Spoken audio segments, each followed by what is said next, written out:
So all that's been said about the process, we should keep in mind that this is as good as it will get. Here's Mitch McConnell in an interview with Jonathan Swan talking about what the next, if the President Biden has another opportunity to make a selection, this is what the next process might look like. If Republicans take the Senate in November, as polls suggest is very likely, and a Supreme Court seat opens up next year, 2023, not an election year, can you make a commitment for the American public here today that you will at least hold hearings on President Biden's nominee? Most hypotheticals I don't answer, and I think that whole question puts the cart before the horse. Respectfully, it's a big deal that you won't answer this question because, you know, in 2016 you made what you called a principled argument for not holding hearings on President Obama's Supreme Court nominee Merrick Garland. You said it was the most important thing you ever did in your career, most consequential. The argument you made was it was an election year and we should give the voters an opportunity to weigh in and let the next president select it.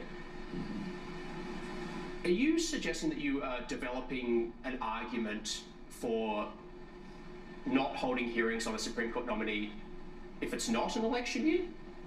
I'm suggesting that I'm not going to answer your question.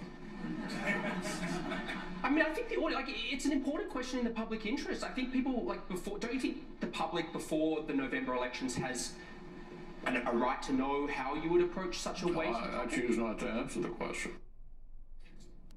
So you and I have had a lot of conversations. I try to respectfully offer up my political suggestions for Democrats as a recovering member from Republican political campaigns. But if Democrats do not run as to the future of the Supreme Court and the future of their ability to confirm justices when their party controls the White House depends on it, I don't know what happens next. You know, the outrage of this, Senator Lindsey Graham said outright the other day that if the Republicans had the majority, they wouldn't have even had a hearing for Ketanji Brown Jackson. Said it outright. And now you have McConnell refusing to eat, not only refuting, but won't even answer it. We are talking about a government that's supposed to be built on the balances of power between the legislative, judicial, and executive branches, where they are now saying outright, out loud, that we are going to manipulate and control the judicial branch of government. If that does not make people hold it hostage, and stop any process from going forward, if that doesn't make people organize and get ready to come out and vote no matter what they do, I don't know what will. They have gone from those extremists that tried to stop a certification of a vote on January 6th to where now elected gentlemen of the Senate are openly saying, we are going to choose on a partisan basis who gets a hearing and who goes to the Supreme Court. That undercuts the fundamentals this country was built on.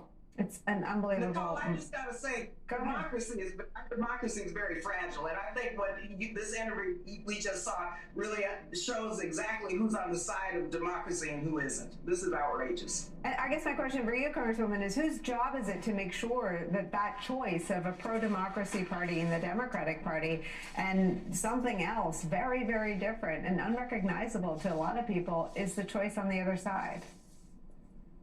What we have to do right now is organize, register people to vote. Where you see voter suppression is taking place all around the country. We have to pass the John Lewis Voting Rights Advancement Act. We've got to pass the Freedom to Vote Act. We've got to figure out how to get these bills passed so that there's some federal protections. And we have to work at the local level to make sure that people's right to vote is not destroyed in this next election. We have to register to vote. And so this is a state of emergency, I think. It's an all hands on deck. And so people better understand right now, we've got to get busy. You heard Mitch McConnell just talk about thwarting the democratic process. Yeah. And so this is serious. And I have to say this, the thing that is most contemptible about this is we're fighting to preserve democracy in Ukraine while they're sitting here tampering with democracy at home. How do we look to the world when we're talking about Putin, and rightfully so, we ought to be fighting for democracy there. But you have the minority leader of the Senate sitting there playing these kind of games. This is the height of hypocrisy, and people ought to see it as that and deal with it that way. Ooh, this is a fiery panel to be continued. Congresswoman Barbara Lee, I'm sorry to take you from happy day to anti-democratic voices in the Republican Party. And Reverend Al Sharpton, thank you both for starting us off. The team that sticks around when we come back.